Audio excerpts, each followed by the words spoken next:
From the shadowy depths of the city, where justice and mystery intertwine, emerges a broadcast as daring and vigilant as the masked Avenger himself. You are tuned in to the Green Hornet Case Files, unveiling the legacy and cultural significance of one of the greatest crime fighters of all time. Now, let the adventure begin. Here are your hosts, Kory and Greg. Thank you, Miss Case. Thank you. I like being a vigilante kind of guy, you know? Yeah. Me too. Green Hornet Case Files. Creed. All right, you gonna start singing Down on the Corner here pretty quick? Well, it's not my favorite Creed song, but yeah. Yeah, okay. Probably. All right. I'll do Willie and the Pole. You're just the old man down the road, huh? Yeah. Oh, I don't know where that came from. Hey, welcome back. It's Green Hornet Case Files. I'm Greg. I'm Kory. And we have an awesome episode set up for you for this week. We've, Kory has been kind of teasing this for... In fact, I've been blatantly preaching it on corners around town. Like, hey, it's coming. Hey, guess what we've got? Give me. That's right.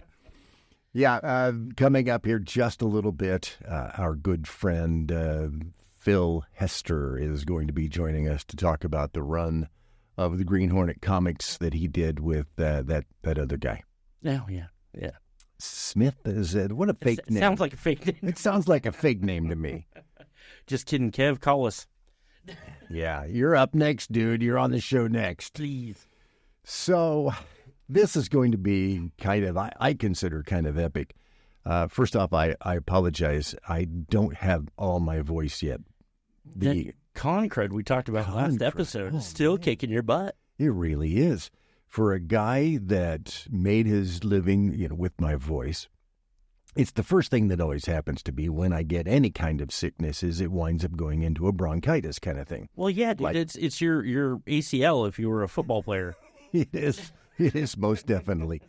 So I will get into a situation where it just kind of goes. All of a sudden it's gone, and I'll get into a little cough. You may hear me, turn the microphone down or something. So I apologize in advance. And hopefully by next show, we will be back full force. Right. So some other things have come up in the meantime. Again, we've had some wonderful, wonderful comments from people about the show. I can't thank people enough for, the support. We're getting a lot of support that way. We mentioned here a couple of shows ago the idea of maybe, throwing something out there as far as a financial thing, and it was kind of overwhelming, the number of people that came on board and said, yeah, we'd be happy to help what we can. Yes, so very appreciated. Yeah. We're not there yet. I just kind of wanted to throw it out and, chum the waters a little bit. And not sure where chumming the waters came from either, but... right before we started recording, we were talking about Jaws. We were. And the new hula shark that my granddaughter brought back from her trip to Hawaii that sits on my dash now, my new hula dancey shark. I love it. Which is a lot of fun. This is being recorded just a couple of days before San Diego Comic-Con, which I'm headed down for. Heck yeah. So any of you out there that are attending, be on the lookout for our own Green Hornet 66 roaming around. I'll be there and in costume at least one day. So, some other things that are in the offing that we've been hinting about, a couple of other things. They haven't completely come to fruition yet, but I think they're going to very shortly. Just water those seeds. Yeah, just a little bit. I did have an email, and I think I mentioned this last show, from one of the writers that has a brand new book out, and in fact, I meant to bring the book to show you. Yeah, we should. Sent me a copy. I forgot to bring it so that you could read the short stories. And, so we have Jim Beard's going to be joining us on the show. Which I'm stoked on that. That's going to be a good conversation. Yeah. It's going to be a lot of fun. And one of the other conversations that I've been wanting to have, and we're not there yet, but I want to talk Black Beauty. I want to talk a whole episode on Black Beauty at some point. And you've got a lead on this, right? Is that where we're going with this? Okay. I do have. somebody who owns a Black Beauty. And so we're going to have that conversation as well. Now, I'm going to preface this. I love that car. I love that car. I am not a car guy. I'm not either. Well, I kind of am, but I'm not. No, I will look at cars all day long. I will appreciate cars all day long. I don't know a catalytic whatever from something else. I don't know. I just don't. Yeah, well, my line was always, if it don't run, it's broke. If it runs out, if it breaks down and it says E, I can fix it. What does E stand for again? Let me break out my toolkit, a.k.a. wallet. That's exactly it. More than once in my life, I have traded a car off because it wouldn't start. Well, so I'd like to throw this out there, though. Okay. If you have questions for someone who knows cars, if you were to meet someone who owned a Black Beauty and were to ask them a question, give us that question. Yeah. Green Hornet 66, your podcast at greenhornet66.com. Please send those in because we'd love to put those things forth. Yeah, we definitely would. Now, as we've promised on this show, I discovered, as a lot of you have, the comics a long, long time ago, the Green Hornet comics. Had the chance to read all the Ron Fortier comics, the Now comics, gone through all the different, the original Key comics, and then it started in with Dynamite, thank you. It was out of my head. I could see the logo, yeah, the logo, but and Kevin Smith that had come to the table early on with a script idea, and that wound up, and we're going to talk about that. Yeah, we'll get all that backstory from Phil. So we're really pleased here on the Green Hornet Case Files podcast, as we've kind of teased you just a little bit over the last couple of shows, and I know Kory is extremely, extremely not excited about our guest for tonight. That may be the most falsehood thing you've ever said. Our guest today, whenever you're listening to this, is a friend of mine I've known off and on for, 12, 15 years, something like that, ever since we did an event with the Roddenberry folks. He wrote a comic called Days Missing, and we attended a party that we won't talk about at this point in time. But Phil Hester is with us. Hey, guys. Thanks for coming on, Phil. Saying you won't talk about the party makes it sound worse than it. I mean, the worst thing I did at that party was eat too many, hot wings. Now that's a party. Yeah. I'm into it. That was an exciting time, though, because it was a brand new comic that was being launched to the world. And how many episodes of that, issues of that did you write and read? Oh, gosh. Well, there were 3 miniseries in all. And in the first one, I was just sort of, I wrote 2 issues in the first miniseries, and then I wrote all of the next 2 miniseries. The first one was sort of a round robin. And then they saw that I was the biggest sucker, so they had me do the next 2 miniseries all by myself. I'm so happy you did too, because it was a good run. It was fun. I thought I grew a lot as a writer, and I think the concepts we introduced were Roddenberry worthy. Oh yeah, most definitely. So where did you get your start as far as getting into comics? Oh boy. Well, I've been doing it close to 40 years now. I started as a pro the year after I got married, and I got married when I was 18 years old. I didn't have to get married. We were crazy kids, and we're still married today. But when between my sophomore and junior years in college, the Turtles came out as a comic book. They weren't the worldwide phenomenon The, yet. the Eastman and Laird turtles. Yes, they were just a black and white comic. And overnight, a bunch of people saw that if you had like a MasterCard with a, $4,000 credit limit on it, you could print a comic book and sell out of a 20,000 print run and make, $10,000. So overnight, there were dozens of publishers sprung up out of the woodwork. And even though I probably wasn't ready to work, I was ready to work at that level. So I started getting work then and there and sort of climbed, the ladder that existed at that time from, indie black and white comics to, places like First and Kamiko and Dark Horse, and then to eventually to Marvel and DC. It's like getting called up to the bigs. Pretty much. Yeah. Like, in fact, my first regular assignment for DC was Swamp Thing.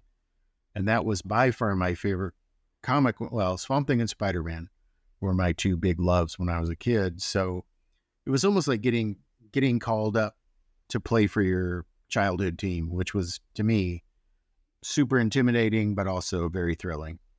I am an enormous Swamp Thing fan. Yeah, me too. To this day, I collect, I don't know if you guys know this, but I also collect other artists' original art. And I've heard those stories. Yes. Yeah. And the majority of stuff in my collection is probably Swamp Thing stuff. No, that's awesome. That's so cool. So the natural progression, obviously, we're dealing with Green Hornet here. Yes. What led you to the man behind the mask? Well, it by way of Kevin Smith. You worked on the Clerks comic, right? Yes, that's right. So that's how it started when Kevin and I. Well, let's backtrack a little bit. It started with Bob Schreck, who is an editor at Oni, kind of a co-founder of Oni and the editor-in-chief. And he'd been trying to get me work for many, many years. He'd been sort of shepherding me along and kind of coaching me up since I was, a kid, basically, and trying to get my work to the level it could be published. And when he was at Oni, he knew Bob's really tied into the film world. So he was a big fan of Kevin Smith's. And he knew that Kevin had to cut some scenes from Clerks for time and also for the fact that they were probably unfilmable because they were too bawdy. And one of those scenes they decided to turn into a comic book. And Bob knew that my storytelling skills were good and that I could handle dialogue heavy scripts. And so I did this one shot with Kevin called Clerks: The Lost Scene, and with my anchor Andy Parks. And that started a sort of a long time professional association with Kevin. And from there we went on, we actually were scheduled to do a Mallrats comic together before that fell apart. And then Anything for that. Yeah, Mallrats 2. We were going to make Mallrats 2. And then soon after that, Green Arrow, we did Green Arrow together. And that sort of cemented our working relationship. And then we went on to do Green Hornet and The Bionic Man, both at Dynamite. And you may wonder what I did on those books because I didn't draw them. If you want me to explain it, I will. I took Kevin's screenplays, or screenplay, I should say, for his unproduced Green Hornet film. And I broke it down into issues, and I broke the scenes down into pages. And then I thumbnailed those pages and gave them to the artist, Jonathan Lau, to follow. So basically, I storyboarded Kevin's screenplay, but as a comic instead of a film. And it's an interesting concept, yeah. Yeah, and it was a fun thing. And I don't want to make it seem like Kevin wasn't involved. After my first pass, after I broke them down into comic pages, Kevin would come in and rewrite and sweeten things up so that they reflected his vision as a writer. But it was sort of because I knew how to handle Kevin's timing, because he does write like really rambling dialogue. I mean, that's sort of his trademark, and it's what people appreciate about him. But it's my job to make that work on a printed page and without becoming a wall of text. And so that's a Herculean task, I would assume. Yeah, but I learned on Green Arrow how to do it, and okay, so that's why Nick Berrucci trusted me to do it on Green Hornet, and it was a fun working experience. So fun that we wound up doing it again on Bionic Man. I took his screenplay and turned it into 10 issues of a comic book. And in both those cases, I wound up writing those books solo after Kevin left for a little while, at least. Right. How long did you do Green Hornet? Well, this is another tough thing. It was such a nebulous job because I was like adapting scripts, not writing, not drawing, but yes, kind of writing, kind of drawing, both. I was adapting scripts for the first 10 issues, and then I was writing it on my own for the next few. And then I was co-writing it with my anchor, Andy Parks. And also during that time, I became the cover artist. When Alex Ross quit, I came on after Alex Ross. Easy act to follow. Yeah. And then I kept doing covers even after I had no more association as a co-plotter at all. I think I did covers up through, maybe the 30s of that book. So like from issue 13 to issue 30, I did covers. Nice. So yeah, my longest association with the character is drawing covers. So anybody that's listening that is not familiar with the Kevin Smith and Phil Hester run, there's two omnibus 1, omnibus 2, and it's a fantastic story arc that a lot of people love the Now comics, and we had Ron Fortier on the show here just a couple of weeks ago, and I love those. They're really good. But for some reason, I really tend to gravitate toward Kevin's original story that he went with. I think he did. I don't want to step on what you're saying, but I think he did a really good job of modernizing the character, without throwing the baby out with the bathwater. So, and with some comedy too. Yes, and a lot of the appeal of the Green, I mean, as well as I do, a ton of the appeal of Green Hornet as a character is nostalgia. I was first introduced to the character. I'm an old time radio fan. So I was introduced to the character, through those Batman guest appearances, and then mostly from OTR, from listening to old radio shows. Right. So when Dynamite approached me with the idea of working with Kevin on it, it wasn't a strange character to me. And I felt like what Kevin's approach was not sacrilegious in any way to the original concept. No, not at all. Yeah. But like respectful where it had to be, and then updated where it had to be. And I thought it was really effective. I don't know exactly whether you had any individual contribution into the story about character creation and so forth, but I love the idea that the Kato, is an older man now at this point, who can still kick his mad ass, and yet his daughter is a Kato, and then you've got Clutch, who came in, who was also a Kato as well, and you have to figure out all those bits and pieces. I just love that dynamic. Yeah, and that was all Kevin. I didn't create any characters until Kevin was off the book, and then it was just mostly villains. I created the Santa Muerte character and the evil Kato Red Hand. Those are my two big contributions. I love that run. Yeah, that's my favorite part too. Yes, and you're welcome. So what? I love to ask this question. What is it about the Hornet that intrigues you? I mean, obviously, as you said, you learned about the Hornet through the Batman TV show. Probably didn't watch much of the original Batman TV or the Green Hornet TV show. Yeah, it wasn't in wide syndication the way Batman was. Right, right. What is it about the Hornet? I think, well, to get back, we just mentioned Batman. It's a way to do the Batman dynamic without all the Sturm and Drang, right? You can do the cool stuff about like sidekicks and gadgets and crime fighting that have it has the feel of Batman stories without the sort of oppressive kind of obsession for vengeance or that, working out all these issues that Batman has. So it's in a way, he's almost because he is a pulp character, he's a pure pulp character. And you can sort of roll with the fun part of it without feeling guilty. Whereas if you do a Batman story, you're sort of committed to the bit. You're sort of committed to, a dark and gritty Batman on some level, at least. And Batman.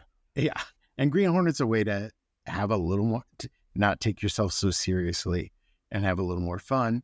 But also when you need to go dramatic, you can go dramatic. It's an agile character. It's very like flexible. You can jump back and forth with it, kind of like the Lone Ranger. And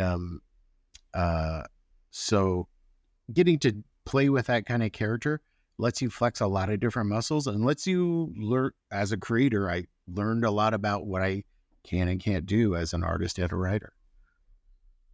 Oh, that's such a good point. That's kind of a little bit of the opposite of what we've been getting from people that we're talking to about the lightness of the ability to go lighter. Yeah. I love that. That's a good point. And especially since my run at least was rooted in Kevin's run, I had to at least keep that flavor alive, the wisecracks and, the ironic asides. I had to keep that alive through my run. And it seemed like a very natural thing to do. Were you at all involved with Strikes? Green Hornet Strikes? No. Like a follow-up series? Okay. No. By that time I was really, Andy's like my best friend. So I was like, I knew he was a really good writer, from the stuff he had done on his own, like Capote in Kansas and Union Station. And I knew he needed a little more spotlight for his writing. And so I really wanted to hand Green Hornet off to him. And also he's my friend, so I like working with him. So we had a really good time co-plotting the Green Hornet run we did together. So, and I felt like at that time I'd been associated with the character for about 20 issues, and that's a long time nowadays. And especially when I wanted to devote more time to my creator own stuff at that period. Sure. When you approach a character like the Hornet, Kato being a woman at this point, and you approach it from the artist side, do you try and keep originality in it, or the original idea of the Hornet, or do you let yourself go and create? Well, my own style is this weird kind of mashup between like newfangled angular stuff and then sort of classic clean line artwork. So I'm like I'm like somebody dropped Bruce Timm on his head when he was a baby. I've got that sort of like Kirby dynamic to my work, but there's also a lot of dark corners in my work. And the Hornet's perfect for that because he's, and so is Kato, because at the same time, they're these iconic figures that you want to be larger than life. But my own line, which is kind of slashing and dark, kind of favors those, the mystique of those characters as well. So I just was myself on those covers. And when I was doing the storytelling on the book, I was just problem solving. So I didn't overthink it. I just did my thing. And I must I must have done okay because people like descended on those covers. I don't think I have a single one left. They all collector's Well, I box. don't want to hear that. I think all I have left, I have it when I go to conventions. I have a $20 slush pile, which is like original art pages of like people talking on the phone, or just the really boring stuff, or a page that had a lot of stats on it, something like that. And so somebody was flipping through it the other day, and they picked one out, and I realized it was a first attempt at a Green Hornet cover, a layout for a Green Hornet cover that I abandoned and did another one. And I thought that might be the last Green Hornet artwork I have. Greg is trembling right now. Well, I'm sure. I mean, it's on the market somewhere. Oh, thanks, Phil. I appreciate that. Yeah, I can help you. It's not $20 anymore. No. No, I had the $20 one. The good ones aren't on the market. I mean, the good ones are on the market somewhere. I see. Well, just go ahead and take my money. All right, here's my credit card. Just go ahead and take it. We'll do it live over the air. Yeah. Okay, here it is. Here's my card number. Nope. 5. Nope. No. Okay. Do you think the Hornet is at a place that he's ready for a rebirth? Yeah, that's the main thing that when you guys wanted to talk about this, I thought, it hasn't been that long since I worked on the character. I'm like, oh yes, it has. It's been a very long time. And as you age, time does this weird compression thing to you. And it's like a whole new generation is ready for their Green Hornet, I think. And it's like I said, it's such a bulletproof concept that it can survive multiple takes and multiple directions and still connect with people. And yes, I think depending on, from my point of view, I'm a creator. So to me, the magic of almost every character is what certain creators will do with it. So I think it's a matter of finding a character that has a unique take on it and letting them do their thing. Like we're seeing right now, Dynamite with Space Ghost. The new Space Ghost book's very intriguing. And it's a character that's gone through so many different lives as an animated character, as a comic book character, as a parody of a comic book character, So I think Green Hornets could survive that same sort of cycle. So when I watch the 2011 movie version of it and I read the Kevin Smith story, I see a lot of similarities.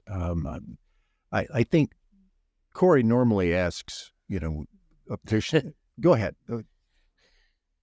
What is your take on the 2011? I will tell you something. I did not see it. Oh. And it was part of, I think it was part of me not wanting any sort of inadvertent crossover. Mm-hmm. I just wanted to stay in Kevin's world. I think the similarities are that Seth and Kevin have similar irreverent sensibilities, so they can go in similar directions in general. But I stayed away. Like there's certain things that I just won't read or look at if I think it's going to, I don't want to say pollute because that means it's bad, but they'll influence my work unduly. So I tend to avoid them. So I don't know. I would trust your opinion on that movie. I guess the question is at this point, Phil, have you seen it since? No. You still have not seen the film at all? No. I don't think that's a mistake. Well, I mean, I'm not making any sort of value judgment. It's just that, life's short. There's only so much time in the day. Yeah, and I got things to do. Yeah, like if I'd gone back in time and told myself that I would wait for cable on a Doctor Strange movie, if you go back in time and told my 15-year-old self, he would have dropped dead. But that's the way things are now. There's a lot of comic book content out there sometimes it takes a while to get to it. I wish I had seen both. I saw the first one, but I wish I had seen both Doctor Strange movies in the theater because I really loved them both. Yeah, they're good. They're good. And I apologize. I hope it's okay. I got to do a little bit of a fanboy gush. Okay. And it's just you and Mark Millar's Swamp Thing run is one of my favorite things in the wide world. And then you and Kevin's Green Arrow is what got my oldest son into reading comics. That's great to hear. Thank you on both points. And now my youngest son, who is 12, just picked up his first copy of Godzilla Kingdom of Monsters. Oh, yeah. And when I realized that you were on that book for a while too, yeah, I was just like, man, this is kismet. So I had to get it out while I was talking. I sort of tell everybody that I'm in their comic collection, whether they want me to be or not. Like I'm just hanging around. Well, I thank you for those kind words, and you'll be excited to know that DC is putting together a big omnibus of my run on Swamp Thing with Mark. Really? Yeah, like for I want to say for January of 25. Yeah, January, February. Yeah. And it's wild to revisit that stuff because it's so early in my career that a lot of it, you want to, like every artist, you kind of want some things back and, you can handle them better now.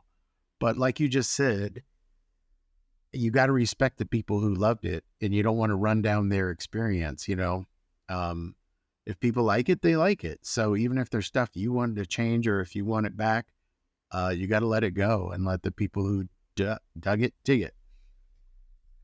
That's fantastic. It's funny because actually Greg and I were talking when we first started the podcast about how we came to the Hornet, and you and Kevin's run on the Dynamite comics is what got me back into it after having liked the show as a kid.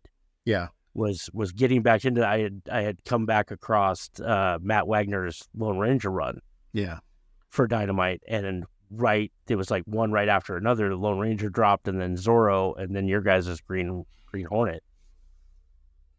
And it rocked my world. Yeah. It was a fun time. It was a fun time at Dynamite. So where would you like to see the Hornet go? That's tough because I feel like I said what I wanted to say with a character, and it's sort of, I've heard somebody else talk about this too. It's almost like breaking up with an ex, and you sort of like, in order to survive, you have to let go of any sense of ownership you have about that character. And you have to let everyone, you have to let the new people do their thing if it's going to survive. And so like I think any association I have with the character from now on will be as a reader. And I will, like I said before earlier in the interview, I'm interested in creators more than characters. So if a really cool creator comes along with a really unique take, I'll jump back in. But otherwise I have to sort of give Green Hornet and Kato some space. Okay. That makes sense. That makes a lot of sense. Yeah. It's hard to let go of something that it is. And I know, I don't know how many creators you've been around who can't do that, but it's very weird. And I hate to see like creative people embittered by things like that. There's so many opportunities to go do your own thing in comics now that to have a sense of ownership about a character that you didn't create, to me I have a hard time grasping that. Well, I guess I got to say, from all of us that have, read your runs and seen the artwork, thank you for the contribution that you made into the Hornet. It would be interesting to have a conversation with Kevin at some point in time about what brought him to the Hornet. Yeah. Whether it was just a financial thing or whether it was a real love for the character. Oh, he's a real nerd. I mean, that's not fake. Like, he's a total nerd. So he knows all about Britt Reed.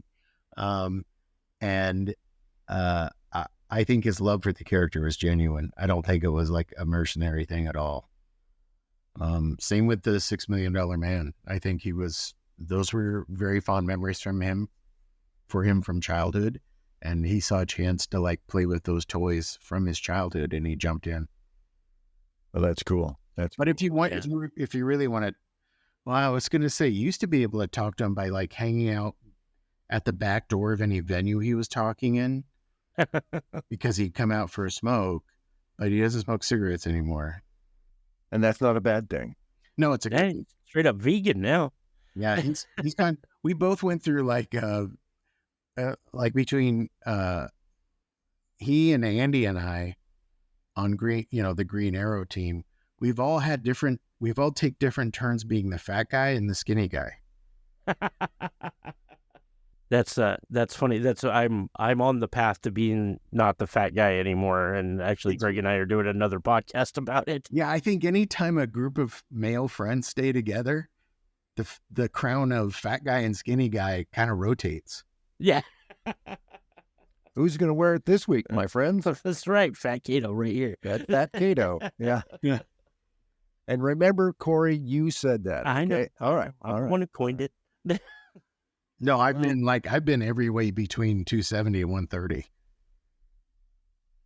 At one point in my life.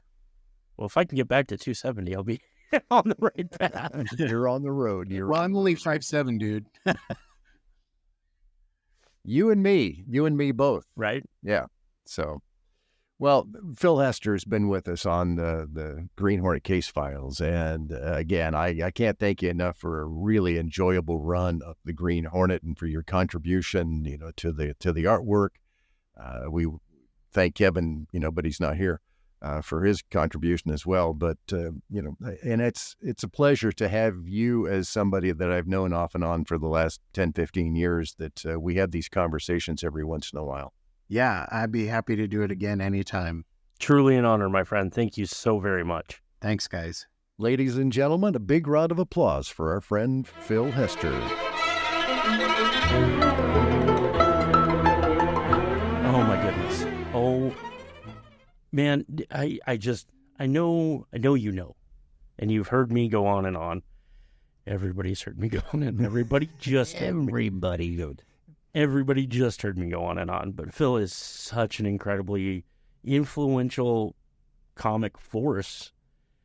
Every time it astounds me how giving he is with his time. One of the things that has oftentimes not completely sunk into my head is that comics are a viable form of entertainment as much as a TV show or a movie. 100,000%, dude. And it doesn't always, because it's kind of a throwaway medium.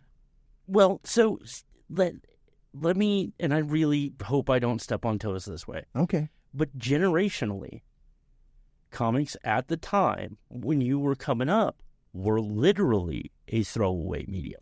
Ouch. You bought it, you read it, you traded it for my dad, who was much older than you. much, much older than you. Came to me when I first started collecting comics and said, "How much is Action Comics #1 worth?"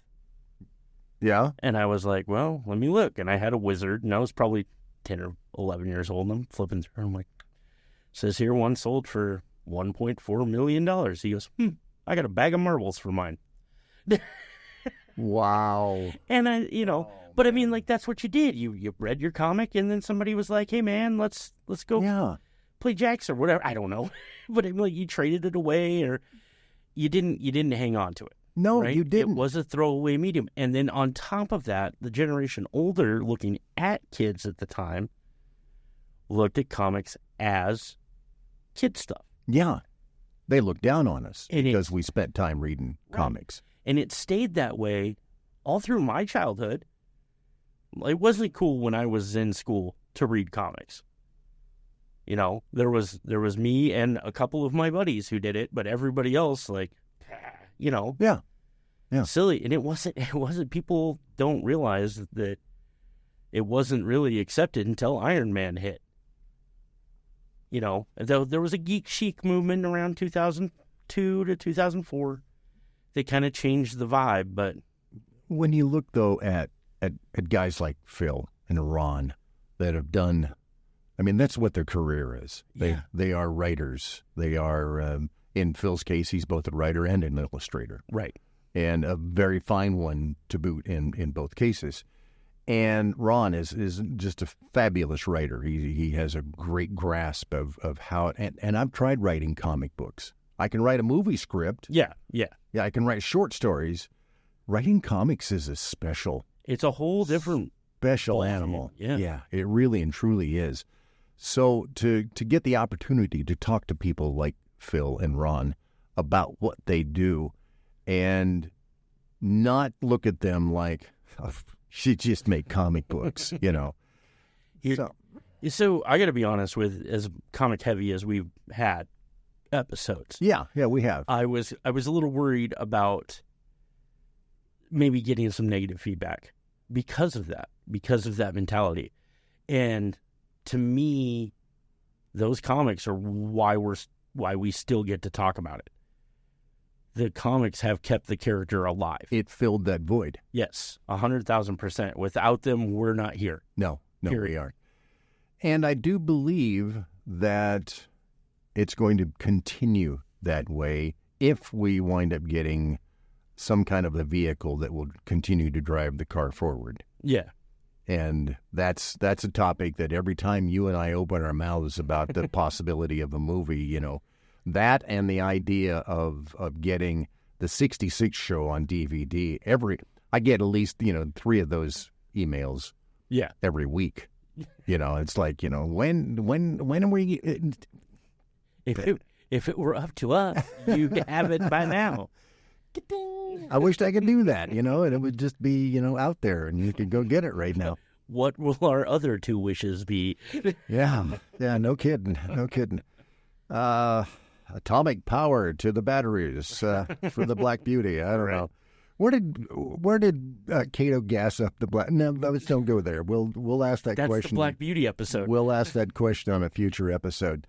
Again, it's the Green Hornet Case Files. I'm Greg, and Kory's along, and we can't thank you guys enough for the time that you spend listening to the show. I got an email last week from one of my Green Hornet buddies that's a huge collector and has a great wealth of knowledge, and I can't convince him to come on the show and talk about this wealth of knowledge. But he sent me a note the other day, and he said, I used to be able to download the shows on your website, and I recently changed a bunch of the stuff so Right. I could track Better. the way I had it set up. You could just download the episode, and I had no idea how many of you were downloading from the website. So I changed it, and he's... Just kind of want to make sure we're not talking to the walls. Yeah, exactly. And, normally I can track Spotify, I can track Apple, I can track all of the others. Right. But I couldn't track anything that was happening on my website. I know there's a way to do it. I'm not that smart. So I got an email saying, I used to be able to do this, and I can't, what's going on, and, I'd like to be able to listen to your shows. Cool. So I had to go back and make a couple of minor changes again and make sure he got the shows. But he always has good, positive things to say. And again, if I can get him on the show to talk about some of the history things, that'd be great. That'd be killer. And we are hearing you too. We know you really want a great episode on 66, and we're working on that. It's coming. As well as this other thing that continues to bubble under the Hot 100. And it's we're a couple of old radio guys, so that just made sense to me. So we got a couple of things that couple of topic ideas that we've kicked around a little bit, and I'm excited. We got some fun stuff coming. Really fun stuff. Yeah, we really and truly do. So keep buying the comic books. If you can find the old ones, keep trading them. If we're going to do an episode coming up here really shortly too on some of the stuff from the gizmos, the tchotchkes, what's the word that I'm looking for? Merchandising. That's the one.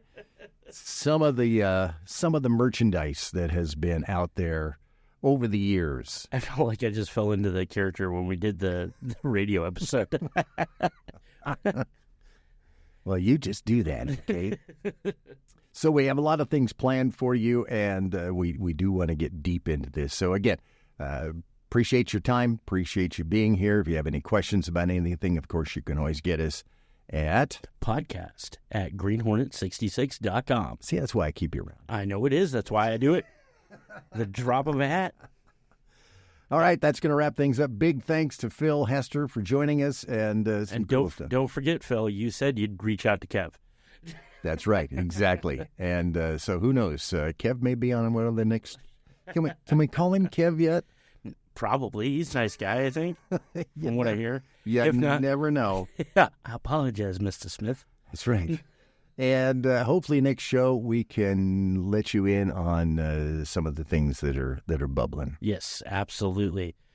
We're about ready to get out of here tonight. Let's do it. All right. We'll see you guys later. Let's roll.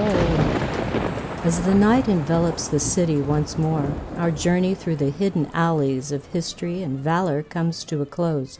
You've been riding shotgun with the Green Hornet case files, where the echoes of the past meet the voices of the present. Tune in again for the next thrilling adventure, where shadows speak, secrets unfold, and the legacy of the Green Hornet continues to inspire. The Green Hornet Case Files is a Grail Productions podcast. The Green Hornet is owned exclusively by Green Hornet, Inc. Until next time, vigilant listeners, keep your wits sharp and your spirit unbreakable.